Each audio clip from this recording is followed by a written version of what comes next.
নাউজুবিল্লাহ, একটা অবিবাহিতা মাইয়ারে নিজের বউ মানে হেলাইলা। হায় হায় রে, কত বড় মিথ্যা কথা। আরিফ, তুই জানিস কি বলেছিস?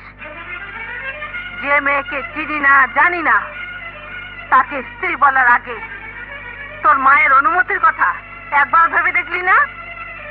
তোমার প্রতি তোমার ছেলের বিশ্বাস আছে বলেই এই মুহূর্তে আমি এত বড় একটা সিদ্ধান্ত নিয়েছি মা। তোমার সিদ্ধান্ত তোমার মা মেনে নিলেও এই মহল্লাবাসী তা কোনোদিনও মেনে নেবে না।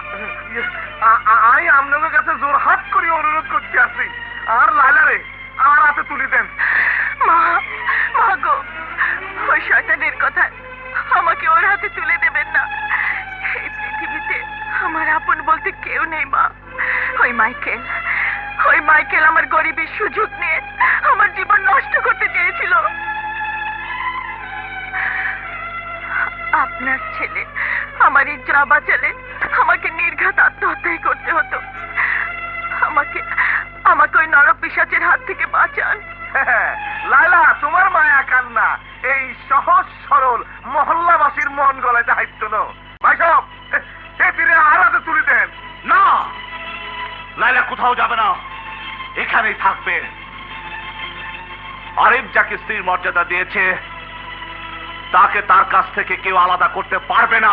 আরিফ, মুখে স্ত্রী উচ্চারণ করলেই কেউ কারো স্ত্রী হয়ে যায় না।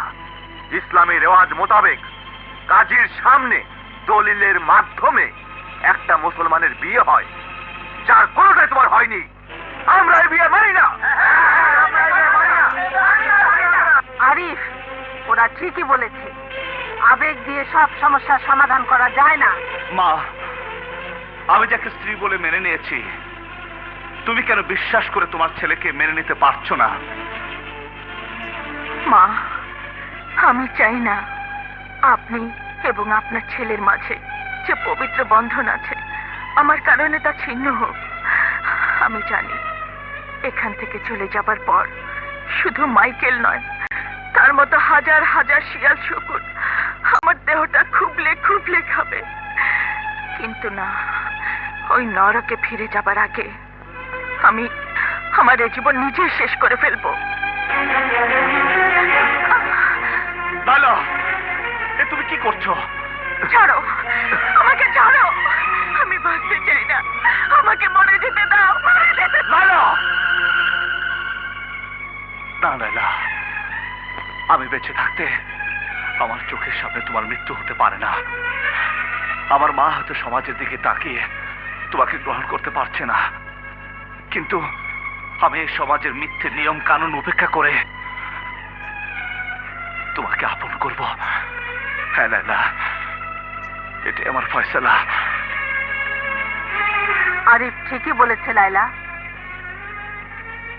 এতক্ষণ সমাজের মিথ্যে আবেগের শিকড়ে আমি বন্দী হয়েছিলাম, ভুলেই গিয়েছিলাম সমাজের নিয়ম কানুনের ঊর্ধ্বে মানবতা বলেও কিছু আছে। আজ আরিফের আদর্শ আমার চোখ খুলে দিয়েছে। আরিফ, কাজী সাহেবকে খবর দে, আজ এই মুহূর্তে তোর আর লাইলার বিয়ে আমি নিজ হাতে দেব। তোর বিয়ে হয়ে গেল, আমি তোর সুখে থাকতে দিতাম না।